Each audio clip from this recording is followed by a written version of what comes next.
in the paint. We won this game on the backboard. To out-rebound them, they're averaging 40 rebounds a game. To be able to out-rebound them by 6 or 7, to have 38 points in the paint to their 18, and they're big. I thought we did a really good job on their two guards. The two guards are exceptional players. And I thought our guys did a really good job of keeping a hand and trying to pressure them. But I thought overall, they made a run. The crowd got into it, all the Providence College fans, and I thought our guys really handled it. We answered the bell. When they made a run, we made a play. So it was great to see. Melvin played phenomenal. They're playing that drop defense, and Melvin's going in there doing his Rochester Euro moves. But I thought it was a great team effort against a really good team. All right, over here. Melvin and Noel, you guys both were leading scorers tonight, and you also had two of your other teammates that were in the starting lineup also in double digits. How does that really go to show that you guys are able to do balanced scoring against a team like this that's in the Big East? I think just goes to show we have a lot of weapons. And with an even spread like that with multiple people in double digits, it's just cool to see that we can play together. And when we play together, we just playing for each other. So I think it just speaks to that. Of course, I believe in my guys. I think we have a whole bunch of talented guys. And when everyone shows up like a day like today, we get a win. Yeah, piggyback on what Noel said, there's no I in team. So, we got 5 starters. Anybody could go for career high double digits. Even our bench players could get double digits too. And we preach that a lot in practice a lot.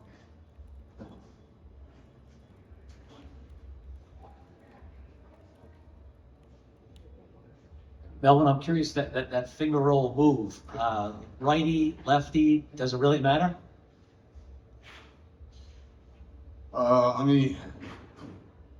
No, I told Coach in practice, Coach said that I'm left-handed. I told him that I got Kyrie Irving handles. And Coach looked at me like I was crazy. So I showed him today that I could go with both hands. Coach, just talk about the start you guys got. How much did that really? Yeah.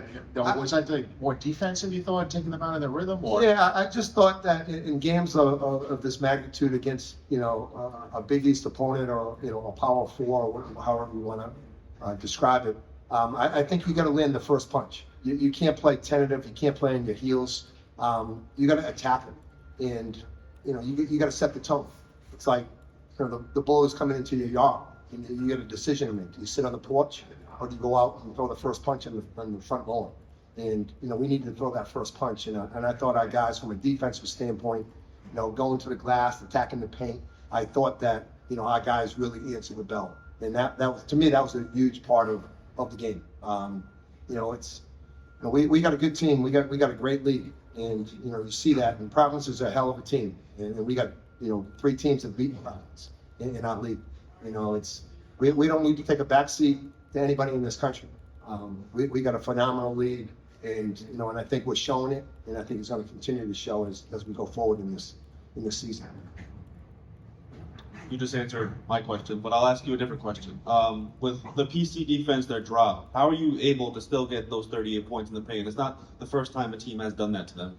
Yeah, we work on it. I thought our guards did a really good job of getting in there, and we call it Loyola, getting in there, and if they switch it, we try to hit Noel. And we're talking about Melvin playing extremely well. Noel played extremely well too, having 16 and 8, and playing that physical body inside you need it.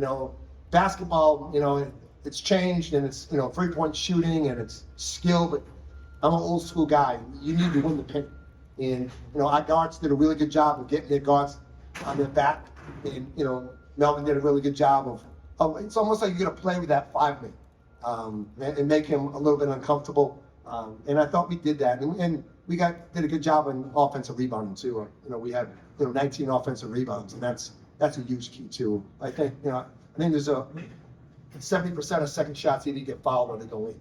So that's a big emphasis that we make in practice every day. This is for Noel. You saw about everyone on PC's center rotation. Just how did you stay confident and aggressive regardless of who was guarding you? I think it was just kind of the thing where my team believed in me for sure that I starts there and they would hit me with the ball. And then, I mean, going to the game, coach just has just told me, like, kind of the responsibility that I had this game to, if they guard me one-on-one down low, I had to be aggressive and make sure I make the move. So, I mean, we attack it every week in practice. It's just hard working and obviously my team just believed in me. They kept hitting me, kept making sure I was aggressive. If I'm not aggressive, they're going to be on me kind of thing. So, I chopped that to my team and my coach. Melvin, obviously we see you here with the Bonnie's belt that you guys now have a partnership with the WWE. Is this going to be a post-game thing now that you're going to give the belt to the player of the game? Yeah, the MVP of the game. And Melvin, you know, we have a celebration in our locker room, and you know, this is a big thing that Woj got us. And so it's our identity, and you know, the guy that gets it really deserves it. And Melvin had a hell of a game tonight. Coach, when did you realize that Hopkins wasn't going to play, and how much did that maybe change what you were going to do? You know, they're better with him. You know, he's a first team All Big East player. You know, we're better when we have our starting point guard.